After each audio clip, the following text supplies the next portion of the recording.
Well, hey there, my friend. Welcome back to the show. My name is Deanna Yates, and you are listening to episode 265 of the Wannabe Clutter-Free podcast. It is summer break, and just like many of you, we are on full family mode. We are coming off a long weekend in the US, and it was so nice to get to celebrate with our neighbors and our friends this last week. We've been able to take some time even and declutter a few spaces. I'm looking at you, my garage. Those shelves definitely got a revamp, and it feels so nice every time I go in there to work out because our garage actually serves as our gym as well as where we park our car. And if you've been around here for a while, you might also remember last summer we had an issue with some mold in our walk-in closet. We had traveled to Europe for a month, and then after we came back, our house had been closed up for over 4 weeks and it got a bit musty. So we tried so much. We had cleaned the closet, we took a lot of the stuff out last summer, and I thought we had it, but it still smelled musty, and so we finally caved in. We pulled everything out of our closet, even the shelving. We repainted, we aired it out for a week, we put in a dehumidifier, we washed all of our clothes, we put it back together, and that was a few weeks ago, and thankfully I am so happy to say that that problem is solved. And I know you're probably listening to this and thinking, great, happy for you, but what does that have to do with today's episode? Well, glad you asked, because today we are talking about how clutter can impact your romantic life. Yep, your one-on-one relationship, your partner, your person, your ride or die, whatever you want to call them, and how the stuff in your space could be getting in the way of a deeper connection, intimacy, and peace in your relationship. I know a musty closet wasn't doing us any favors, but you don't have to clear out an entire closet to see some benefits, and that's what we're talking about today. So this episode is part of my ongoing series based on the Clutter Freedom Method. We are making our way through step number 1, which is the F in freedom, and it is find your number. And that is the first stage of the method where we look at 10 different areas of your life like finances, family, fun, lots of F's there, mental health, and yes, your romantic life to help you figure out where clutter is hitting you the hardest so you know where to focus your energy. But it's really great because as you tackle one area, they all feed off of each other. And so it gives you this really great holistic approach on how to make your life better and how to declutter in a way that works for you. So if you are new around here, well, welcome. And if you are one of my regulars, welcome back. As I said, today focuses on your one-on-one life and how clutter creeps into our relationships, why it causes tension, and what we can do about it. There are action steps at the end, so make sure you stay tuned. Because if you are like most of the high-achieving moms that I talk to, you've got a lot on your plate, right? You're holding it all together at work, you are holding it together at home with your kids, and sadly, sometimes your partner ends up getting the leftovers of your energy, but it doesn't have to be that way. So today we are diving into 1, why clutter is a relationship stressor, 2, how to identify where it's showing up in your love life, and 3, simple ways, the third one is 3 simple ways to create a more peaceful romantic space that supports your connection instead of sabotaging it. But before we jump in, I just want to say thank you so much to you for spending some time with me. If you enjoyed this episode, please hit that follow or subscribe button so you don't miss any of the conversations that I have coming up, including next week's episode with Todd Smith. We're going to be talking about highly sensitive people and how we can say no with courage and confidence. If you have struggled decluttering your own things, this might actually be why. You might be on the highly sensitive spectrum, which I'm going to raise my hand, give a little spoiler. Turns out I am. So it's really interesting. Tune in for that one. I think you're going to find something very helpful with that one if you've ever struggled to say no in your life. And I actually don't know very many women who haven't struggled to say no or be confident in their decisions. So it's a powerful one. And as always, if you have questions or you want to share your progress, you can find me on Instagram. I am at Wannabe Clutter Free, or in my private Facebook group, the Wannabe Minimalist Family. And of course, today's show notes are at wannabeclutterfree.com/265. All right, let's get into it. So I want to start with some facts. I recently heard that 40% of couples argue over clutter.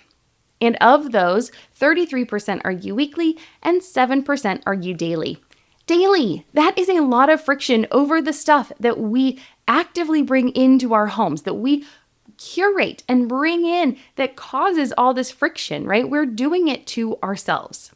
And the American Psychological Association recently shared how clutter affects our relationships. And it's not just about the mess, it's about the mental load, our emotional labor, and what clutter represents in our lives. So, in a household, especially in partnerships where responsibilities are not clearly defined, clutter can become a battleground. So, that hidden tension is created by clutter, and it's because mentally there is decision fatigue, there's overstimulation, and it just clogs up our ability to get things done. Emotionally, it might show up in resentment or blame when we are upset about someone else's clutter, or it might be guilt because we don't feel like we're in control and we can't seem to get a handle on it. So we might feel guilty. There's some emotional burden there. And physically, because there's no peaceful place for us to connect with our family members, with our partner, with the person that we're supposed to be able to connect with emotionally and really build that intimacy with. If there's no peaceful place for us to do that, then it's not going to happen. And so that's where clutter can really start to affect us. And here's something else. Clutter isn't neutral. It feels different to different people. So one partner might ignore that pile of mail on the kitchen counter, but the other sees it as a symbol of disorganization, neglect, a lack of respect for a shared space. We're seeing things maybe from different lenses, and a lot of it might be how we were raised in the homes we grew up in, and a lot of it just might be that after a while, it's kind of started to build up. You feel a little like the frog in the boiling pot of water where it's like, you're fine, you're fine, you're fine. You're not fine anymore. Like, I'm okay. Hey, this is hot and I'm dying. So I need some help. And that might be one of the reasons that clutter now feels like it's a problem when maybe it wasn't in the past. Or life has gotten busier. Your kids get older, they get into more things, and their life is just busier. Work is more stressful. Things are going on. The world feels a little chaotic. And so then we have less capability to deal with the stuff, so we need less stuff. Because when you are constantly tripping over toys, you can't find your keys, your bedroom looks like a laundry depot instead of a peaceful retreat, it can really drain your energy, zap your desire for intimacy, and create resentment between you and your partner. So the clutter becomes more than just things. It becomes a barrier, right? It becomes that thing that stops you, that makes you get out of whatever mood you might have been in. Instead of ooh la la, you're like, ugh, ugh. And let's not forget that for many women, especially high-achieving moms who have so much going on already, the home often feels like their responsibility still, even in our modern-day society. So even if both partners are working full-time, many moms carry that invisible weight of the household tasks. Clutter becomes one more thing on top of an already overloaded plate. And so it's no wonder that it leads to arguments. I'm going to talk about something else in just a minute, but I want us to know, see some common patterns that I see with high achieving moms, right? She's juggling all of the responsibilities, and then she starts to feel like her partner doesn't see the chaos, right? They can just overlook it. It doesn't affect them the same. Studies show that clutter doesn't affect men and women the same. Women tend to be more stressed out in a messy home, in a home with more stuff. Their cortisol levels rise. We've seen this in studies through UCLA, Princeton, lots of different places. Secondly, the home starts to feel like a battleground instead of a sanctuary. I mentioned this earlier, right? It becomes we're fighting each other. We're in two different camps instead of on the same team. And then she also might feel disconnected or unattractive when the space is chaotic. We talked about that guilt a minute ago, right? Societally, we are told that women are supposed to be able to keep the homes and keep everything running and be the emotional support person and do all the things for your family and keep the glue together and it all running. That's not realistic, and it's definitely a generalization. I think we all see these images on social media or in media, in the movies, things like that. And we think we're supposed to be able to fulfill this unattainable standard. And so it starts to make us feel disconnected, unattractive. We feel guilty about it or resentful, like we already said. And it's hard. I want us to know this, right? There's a quick little just thing for us to remember. It's hard to feel romantic when the home is a mess, right? When you want to relax and you can't relax. So we need to let go of some of the things. We need to let go of the clutter. We need to build up routines that work well for everybody in the house and everybody participating so that we can have a moment as ourselves, as moms, as women, as partners, and just be able to breathe a sigh of relief, okay? We're going to take a quick break. When we come back, I want to talk about that mental load, all right? We'll be right back.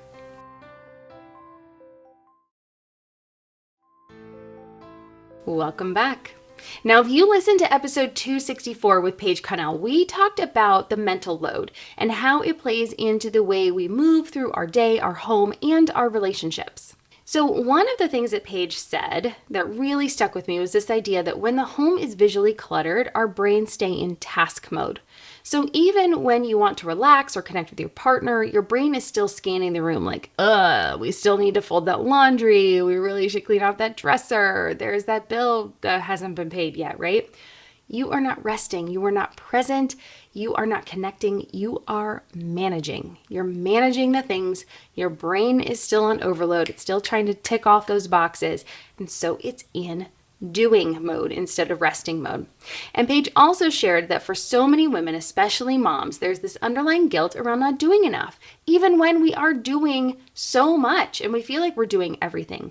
That guilt can leak into our relationships. It makes us snappier, more withdrawn, and quicker to blame. And so again, I am not saying that we as women need to take on all of this stuff. I am saying if you need help with this, please go back and listen to episode 264. Paige has some wonderful examples on how to divide tasks up in an equitable fashion. We talked about the difference between equity and equality, because things can't be equal, right? We might not participate equally in the same number of hours in the morning routine or in the evening routine based on our work hours, but things can be equitable. So we both feel like we are participating and making progress together. Okay? Does that make sense? I hope so. If it doesn't, go check out 264. Fantastic episode, really, really helpful. And Paige gave some amazing tips. But when we get back to how clutter affects our relationship, when it builds up, especially in shared spaces, we're looking at the bedroom, the kitchen, the bathroom, it's not an aesthetic issue, right? Okay, yes, it might be. Yes, you might think that. But it also is the relationship dynamic. It's kind of this moment of like, if we're not on the same page and things are not happening how we both want them to, if you both are fine with a mess, then that is fine. There is not a problem there. Again, when I say clutter is stuff that is causing issue for you. It is not the stuff we use every day. If it is affecting you, then it is too much and it needs to go. So if you're not on the same page and you don't have the same clutter thresholds, or you don't look at your stuff with the same light, that's when that resentment builds up, and it builds silently. That's the crazy part, is that it's that invisible stuff. Again, that frog in the boiling pot, right? It's okay. It's a little bit here. It's a little bit there. And then all of a sudden it just hits that moment, that threshold. That's what threshold means. It's that moment where the water gets to the top of the glass, and there's that little bubble, and you know just one more drop is going to cause the whole thing to spill over. That is a threshold, right? You get to that point. One more thing causes it all to spill over, blow up, and just really cause the havoc. So especially if one partner feels like they are doing more of the emotional labor or more of the cleaning up and the caretaking of the home, that's when we start to see a little bit of this imbalance. And that's when that resentment builds silently. It also takes away because it takes away your time and space for intimacy. Remember what I was saying? If you don't have a place that feels peaceful, a place for you to connect and recharge and be together, well, then it makes it hard for you to get in the mood, right? Be more romantic. Because if your nightstand is covered in kid socks, old receipts, broken chargers, you're not really having a haven in your room. It's a catch-all, and that's not what our bedrooms are meant to be. And then you're also stuck in this constant problem-solving mode, right? In being in fix-it or tidy-up mode all the time. It doesn't leave any of that mental energy left for connecting, okay? And then again, back to that guilt and shame. Why can't I keep the space clean? It gets that shame spiral. You withdraw from your partner and you just start to feel not great together. But the good news here is that once you see that connection between clutter and your romantic relationship, you can actually start to do something about it. All right, so let's talk about 3 powerful but simple ways that you can declutter to support your relationship starting today. And the first one is to start in your bedroom. So I want you to look at your bedroom as your retreat. It should be a calm space. It should be an us space, a place for you and your partner. It can also be a place just for you to rest and recharge and relax. But if it's filled with laundry piles, storage bins, your random bookshelf, if it's the catch-all where you put the things that you don't have a real home for them to put them, then it's not setting the right tone. It doesn't have the right intention. And one of the things I talk about a lot are zones.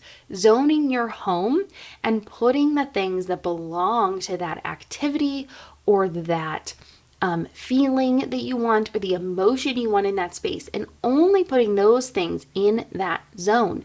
Your bedroom is a zone, mama. Like, you gotta put intention behind it and only keep things in there that are going to help you, especially if you're struggling in this area. If you're not struggling in this area, then you're probably not listening to this episode. But if you're like, you know what? Yeah, I'm stressed all the time and my bedroom's not helping. And the last time we connected was, I don't know, a month ago, and that's not really what I want. Then here's what we can do. Let's take back control, right? Here's your challenge. Clear off your nightstand. That one surface will really help. Make it peaceful. Get a candle, maybe a book you love. Remove anything that is a chore that doesn't belong in the space, that belongs somewhere else, that's more aligned with the children. Let's get that out of our bedroom for a while and really be intentional about what you have in that space. Think about it like you're going on a vacation and you're staying in a 4-star resort, and what would they have in the bedroom, right? They'd have nice, beautiful sheets and lovely bedding, and it would be nice and clear. And the nightstand would have, yes, an alarm clock and a light and a phone, because they still have phones in hotel rooms. And so maybe you have a charging cord if you want to keep your phone in your room, but if you want to take it a step further, I recommend leaving your phone outside your bedroom if possible. And just have the main things that you need in there as much as you can. I know time is of the essence and you're not going to have a ton of time on your hands, but you can do a lot in 10 minutes. So this week, work on that. Spend 10 minutes a day in your bedroom, focusing on getting the things out that don't belong there. Use that just frustrated pent-up energy and rage declutter, rage clean it, get it out and see what you can do. And then just see how peaceful you can make that space, because it really does make a world of difference to wake up into a space and end your day in a space that is for you, that's adult, that is romantic, sensual in a way that the linens are nice and that it just has the things you need. Please, please, please try to prioritize that this week. All right, take one more quick break. When we come back, we're going to talk about 2 other things you can do this week to start decluttering and support your relationship.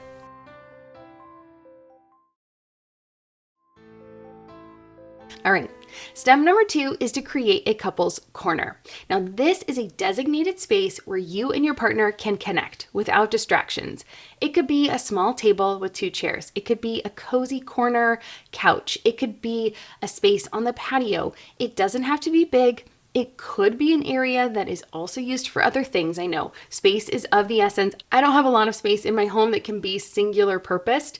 And so just having one space though that you go to and it is dedicated for that. Like behind me, this couch is a great spot for my husband and I to connect and have as our couples corner. I had a client do this and she really loved it. It made a world of difference for her because it was a place where they could connect. They would have their coffee in the morning. They owned a business together, so they needed time to be able to connect without having to talk shop, right? So this was one of their rituals that they did. They would set up coffee together and be able to just talk. It's like a mini date, and it's a way for them to connect. And the key here is that you're not dealing with other people's stuff in this space, right? We're setting it up. We're dedicated to having it clear, just like we did in our bedroom. And so if that's the first place you can clear, let's start in there. And if you can clear another space, then we can move it there eventually as well. But that's the idea, is it's a clear space where you can just go and have mini dates, right? Talk about whatever you want, but I would like to recommend that you try to talk about personal things between the two of you. Try not to talk shop. Let's try not to talk about work. Let's try to keep it positive. If you need to talk about the kids' stuff, that's fine, but try to really make it more about the two of you and connecting, okay? And because I know people kind of struggle with this when I say this, because again, you're thinking, I don't know if I've ever done this before. This seems kind of weird. It's just a space where you can sit together in peace. Maybe it's in the morning, maybe it's a morning chat after the kids go off to school and you have a minute together. Maybe it's in the evening after the kids are put to bed. Maybe it's early before the kids get up. You're going to have to work within your schedule and see what works. And maybe it's not a daily thing. It does not have to be daily. I want to make sure I do reiterate that. Maybe it's a weekly thing. If your schedules are super different and you guys work completely different schedules, maybe it's once a month, but the idea is that it is a designated time and place for you to meet together and build a little bit more of that intimacy, because as parents, it's so easy to get caught up in our kids' stuff, forget about ourselves, and then we look at each other 18, 20, 25 years down the road and be like, who are you? And now you're like having to go into this next phase of life, not even knowing the person that's sitting across from you. So let's take time to build this now and keep that relationship strong as we move through life with our kids, okay? All right, that's number 2. Number 3 is to establish a clutter-free communication ritual. And this is where you guys are going to declutter together for 10 minutes. That's it. It's super simple, but you can switch off which area you pick each time. So it's really nice to be able to do this on a weekly basis. And one week you pick the space and the next week your partner can pick the space. And if you would like to extend it to the whole family, I would highly recommend. But this one is for sure about connecting together as partners. If clutter has been a problem for you, you will not have to do this forever, but it's a great way for you to be able to make progress together and see how people feel about each one. Now, again, the idea is small. 10 minutes. We're not doing marathon sessions. We're not saying, hey, hun, we're going to go declutter the entire garage. We're also not going to say, hun, I'm picking your sentimental bin for us to go through and I'm going to judge and nitpick everything that's in there. We don't do that. We are going to pick a small area. You're going to say, hey, can we do this corner in the kitchen? Like this corner of the kitchen counter. Can we do the junk drawer together? Can we do the entry? Can we look through our shoes today? Something super tiny that you are going to make good progress in 10 minutes. That's it. And it's really simple. It's a great way for you to take decluttering and make it a way to connect and not criticize. You're going to ask super simple questions like, hey, how you doing this week while you're doing it, right? How was your week? What's going on? What do we think about this thing, right? Just start to make it part of your day, your week. Again, this is a weekly thing. Make it just part of your regular routine.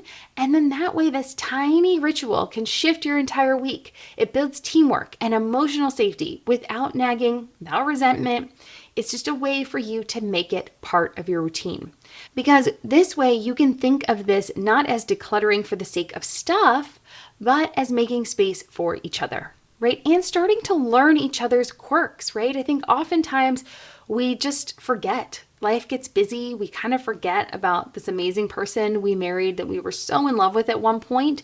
And, we change as we have kids and our thoughts and ideas and everything has changed over the decade of time we've been together, right? So it's good to have these little check-ins to be able to look back in and see how much you've grown, see how much they've grown, and have a point to have this moment together and build that intimacy. Intimacy is trust. And when you change and you grow, learning who that person that you are with, how they've changed and grown, really does build that intimacy. Okay? So I'm going to leave you real quick with a little bit more action. I want you to take action this week. So I gave you a lot of things to do. You might have to listen to this episode a few times to write them all down. But one challenge for the week is to clear off your nightstand. I talked about that already. Just that one surface. Remove anything that doesn't serve you or your relationship. Then take a moment and feel the difference. How do you feel? Are you able to breathe easier? Does the room feel calmer? Can you light a candle and just be like, oh my gosh, this is so much better? When you walk back in that room tonight, what did you feel? Did you feel like you were able to just kind of let go a little bit? Did your shoulders kind of come down from your ears a bit, right? Take a minute and notice those things. All right. And then 2, I want to hear from you. I want you to tag me on Instagram. I'm at Wannabe Clutter Free, and let me know what's one small way that you've made space for connection in your home this week. All right? Let me know. You don't have to wait for a full room makeover to feel the difference. Even the tiniest shifts can create more space and more love in your life. All right? Your relationship deserves room to breathe, and you deserve a space that supports your connection, not competes with it. Clutter may feel harmless, but it is has a sneaky way of eroding intimacy, sparking resentment, and draining your joy, not just in your life, but in your home and in your partnership. But you have the power to change that. One cleared nightstand, one honest check-in, one space at a time. It doesn't have to be huge and overwhelming to make a difference. If this episode helped you, please consider leaving a rating or a review wherever you listen to podcasts. You doing that might help an overwhelmed mom find a little more peace and clarity in her life. You never know the ripple effects it might have. So go ahead and do that today. And remember, full show notes and links can be found at wannabeclutterfree.com/265. And don't forget to tune in next week for my conversation with Todd Smith. We will be talking about how to trust your decisions without overthinking. It is super helpful if you find decluttering difficult, so you do not want to miss it. Until next time, take care, keep things simple, and be open to letting go of more so that it leaves room for your relationship to grow deeper.